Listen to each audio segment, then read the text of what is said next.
episode with me and Frank C. Today is another episode of ALIKES, where we typically, compare a well-known fragrance to a lesser-known, oftentimes less expensive version of that fragrance. So today we're going to do things a little different. But before we get into that, if this is your first time subscribing to, this is your first time visiting the channel, please consider subscribing as we work to grow the platform.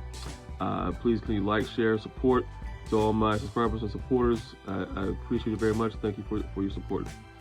Okay, thank you. So jumping back into it, today we're going to compare, they're actually both discontinued at this point, but one is a little easier to get than the other.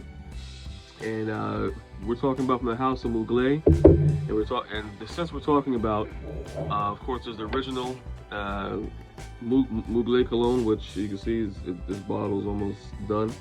Hold on to it for dear life, and they come together. This is a little travel spray I got from Fragrance not a while back. So we're going to be comparing these two scents. So Mugler Cologne dropped in 2001. Really a classic scent from Mugler.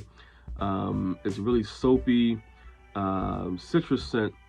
It's very herbally. I know the background on the scent was that he was trying to recreate a hotel soap that he came across. I believe it was in Morocco, I believe, or Tunisia, somewhere in North Africa. He was in a hotel and he came across this soap that he wanted to recreate. So that's where Mugler Cologne was born. Of course, it was created by the great Alberto Morillas, who is one of the top noses, on the planet. I mean, he's put out so many bangers, so many hits. There's one miss that I did make a video of a while back. You can find that in the catalog. But other than that, Alberto Morillas is just top-notch design, top-notch perfumier. Really can't top his pedigree. So he created this for the Mugler line. And the notes on Mugler Cologne 2001 release is neroli, bergamot, petitgrain, African orange flower, and musk. So a very simple note breakdown. It's a very simple scent, but it's also very nuanced. It's citrusy, it's herbally. I'm gonna waste a spray here just to kind of reawaken those.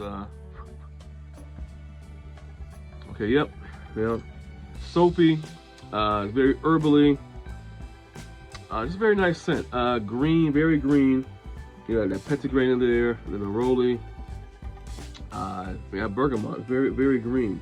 At the same time, it's musky, so there's layers to it. It's a very nuanced citrus scent, and one of my favorites for the spring summer. So yeah, and it's very popular. We discontinued a few years back, and there's been a run on these bottles. I mean, now, it's really hard to find, original bottle of Mugler Cologne. So, you don't get longevity is not that great either. I mean, you get about maybe 3 to 4 hours longevity. That's why, you get the big bottle and just, if you're out and about, come back home, spray again, go back out again. Because it's one of those scents, or you can decant some of it and take it with you. It's one of those scents where it's a really good scent, but the longevity, it really isn't there. So longevity's not there. It's a really good sillage. If someone's in your proximity, they'll be able to pick it up and say, "Oh, hey, you smell good. What's that you're wearing?" But it's not really a powerful scent, but it's a very nice citrus, herbally, musky scent. So that's Mugler Cologne. Enter in 2018, Come Together. Now, this was part of a series of colognes from Mugler. There's Fly Away, Take Me Out, Blow It Up. There's like 5 or 6 different ones. I have, of course, Come Together. It's called Come Together. This is the reinterpretation of the 2001 Mugler Cologne. This was kind of boxed into that collection. The Fly Away, Take Me Out. I have Fly Away. Fly Away is really good. It's a cannabis note. And the Fly Away, I like that one. Citrus and cannabis. Grapefruit cannabis. But this was kind of boxed into a series of other Mugler colognes that came out in 2018. It's And this was kind of based on the Mugler Cologne because there's so much demand for it after it discontinued. The notes on Mugler Cologne, not Mugler Cologne, on Come Together, Mugler 2018 releases Petitgrain and White Musk. So it's a very stripped down version of this. I would say that they're about 85% similar. This one's missing a lot of the, this one's missing a lot. It's not about 80% similar. This one's missing a lot of the depth, a lot of the character of the original Mugler Cologne. It's only Petitgrain and White Musk. So, it's herbally, it's a little green. That sourness, the sour citrus that you get from the bergamot from the original Mugler Cologne is not there.